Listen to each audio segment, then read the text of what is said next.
Hey guys and welcome back to Best Car Picks. സത്യം പറഞ്ഞാൽ ഞാൻ ഈ വണ്ടിയുടെ ലോഞ്ചിൻ്റെ കാര്യം അറിഞ്ഞില്ല.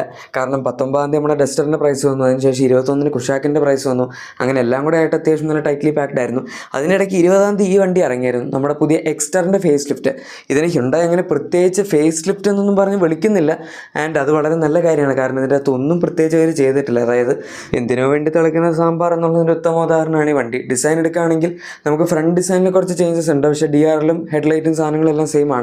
നമുക്ക് എക്സ്റ്റർ എന്ന് പറഞ്ഞൊരു ബാഡ്ജിങ് ഫ്രണ്ടിൽ ഇപ്പം മറ്റേ DRLസിൻ്റെ ഇടയിലായിട്ട് കിട്ടുന്നുണ്ട്. അഗൈൻ അത് കുഴപ്പമില്ല. പിന്നെ നമ്മുടെ സൈറ്റ് ഇൻഡിക്കേറ്റേഴ്സ് ഒക്കെ ഇപ്പോഴും ഹാരിസൺ തന്നെയാണ്, ഒന്നും മാറിയിട്ടില്ല. അതുപോലെ തന്നെ നമുക്ക് ബമ്പറിൻ്റെ ഡിസൈനിലാണ് മെയിനായിട്ട് വ്യത്യാസം വരുന്നത്. കുറച്ച് സിൽവർ ഇൻസേർട്സ് ഇങ്ങനെ നന്നായിട്ട് എക്സ്റ്റെൻഡ് ചെയ്യുന്ന രീതിയിൽ അവർ കൊടുത്തിട്ടുണ്ട്. അതുപോലെ താഴത്താണെങ്കിൽ നമുക്കൊരു ബ്ലാക്ക് പീസ് ഇങ്ങനെ മൊത്തത്തിൽ വരുന്നതാണ്, അതായത് അതിന് ഡിസൈൻ കംപ്ലീറ്റ്ലി മാറിയിട്ടുണ്ട്. അഗൈൻ അതാണ് ഒരു വലിയ ചേഞ്ച് ആയിട്ട് ഇവിടെ പറയാൻ പറ്റുന്നത്. ബാക്കിയെല്ലാം എക്സാക്ട്ലി സെയിം ആണ്. ടോപ്പ് പോർഷനുള്ള ഗ്രില്ലും സാധനങ്ങളും എല്ലാം സെയിം ആണ്. ഇനി സൈഡ് പ്രൊഫൈലിലേക്ക് വരികയാണെങ്കിൽ ഇവിടെയും അങ്ങനെ കാര്യമായിട്ടുള്ള വലിയ വ്യത്യാസമൊന്നുമില്ല. നമുക്ക് ബോഡി ക്ലാഡിംഗ് ഒക്കെ എപ്പോഴും കിട്ടുന്നുണ്ട്. എൻ്റെ കൂടെ ഒരു 3 ഡോട്ട് പോലത്തെ സാധനങ്ങൾ കൊടുത്തിട്ടുണ്ട്, മറ്റേ നെറ്റ് സ്ക്രൂ എന്ന ടൈപ്പ്. ജസ്റ്റ് ഡിസൈൻ അത് മാത്രമാണ്. പിന്നെ ബാക്കി സൈഡ് ഡിസൈൻ നോക്കുകയാണെങ്കിൽ വാർ ബീംസ് സെയിം ആണ്, ഡോർ ഹാൻഡിൽസ് സെയിം ആണ്. വ്യത്യാസം വന്നിരിക്കുന്നത് അലോയ്സിൻ്റെ കാര്യത്തിലാണ്. അതും 15 ഇഞ്ച് തന്നെയാണ് അവർ ഇപ്പോഴും കൊടുത്തിരിക്കുന്നത്. ഡിസൈൻ ചെറുതായിട്ടൊന്നും മാറ്റിയിട്ട് ഡ്യുവൽ ടോൺ ഫിനിഷ് പിടിച്ചിട്ടുണ്ടെന്നേ ഉള്ളൂ. പക്ഷേ 15 മാറ്റിയിലാണ് 16 ആക്കാമായിരുന്നു. നമുക്കിപ്പോൾ പഞ്ചിലൊക്കെ ഈ സെഗ്മെൻറ്റിൽ നല്ല പണ്ട് മുതലേ പഞ്ചിൽ 16 ഇഞ്ച് ആയിരുന്നു. അവരിപ്പോൾ ഡിസൈൻ ഒന്ന് മാറ്റി ഫേസ് ലിഫ്റ്റ് വന്നപ്പം സോ അതാണ്, വേണമെങ്കിൽ സൈസ് കൂട്ടായിരുന്നു, അത്രേ ഉള്ളൂ.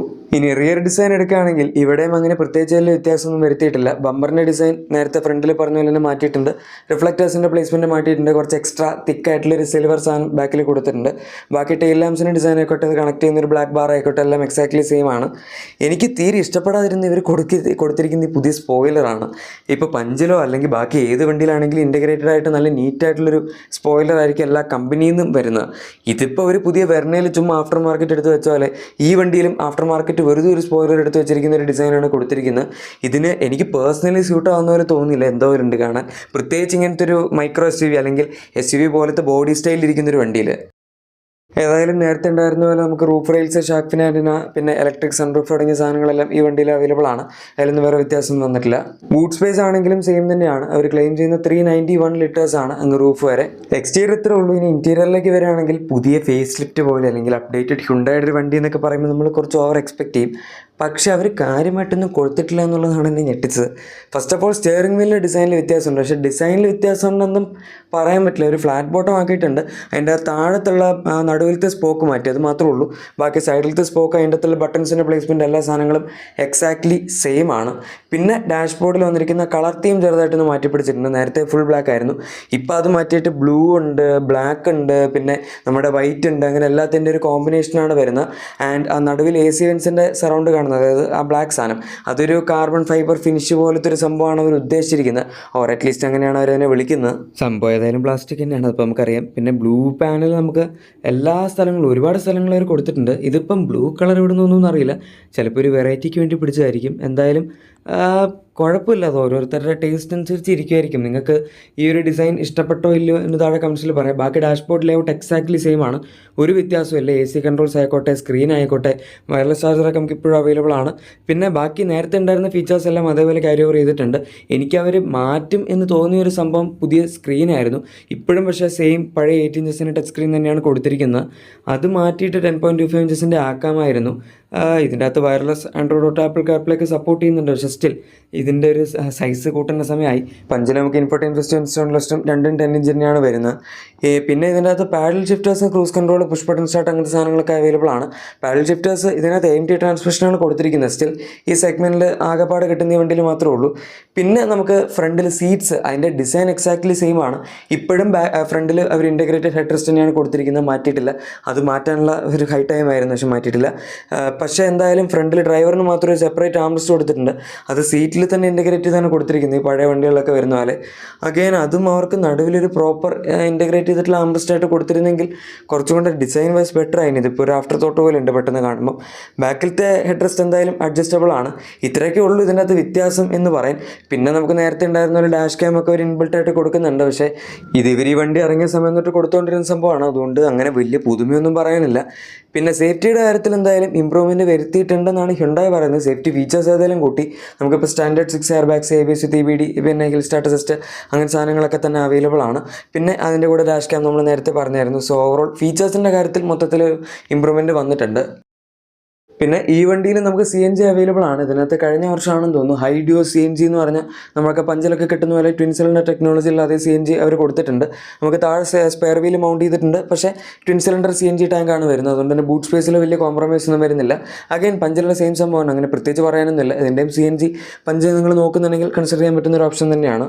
പിന്നെ നിങ്ങളിതിൽ മെക്കാനിക്കൽ ചേഞ്ചസ് ഒന്നും എക്സ്പെക്റ്റ് ചെയ്യുന്നില്ലായിരിക്കും എന്ന് എനിക്കറിയാം. പക്ഷേ ഇൻ കേസ് നിങ്ങൾ ചെയ്യുന്നുണ്ടെങ്കിൽ അത് മറന്നേക്കാം, അങ്ങനെ പ്രത്യേകിച്ചൊന്നുമില്ല.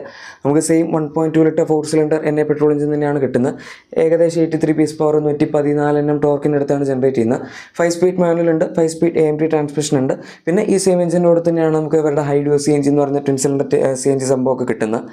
ഇത് ഈ സെഗ്മെൻറ്റിലാകപ്പാട് ഒരു നല്ല സ്മൂത്ത് 4 സിലിണ്ടർ എഞ്ചിൻ എന്നൊക്കെ പറഞ്ഞാൽ ഹ്യുണ്ടായി പറയുന്നത്. പക്ഷേ ഇഗ്നിസിൽ നമുക്ക് 1.2 ലിറ്റർ 4 സിലിണ്ടർ എഞ്ചിനാണ് കിട്ടുന്നത്. അത് ഇതിനേക്കാൾ കുറച്ചുകൂടി സുപ്പീരിയർ ആണ്. പവർ ഡെലിവറിയുടെ കാര്യത്തിലാണെങ്കിലും സ്മൂത്ത്നെസ്സിൻ്റെ കാര്യത്തിലും ഏകദേശം സെയിം ആണ്.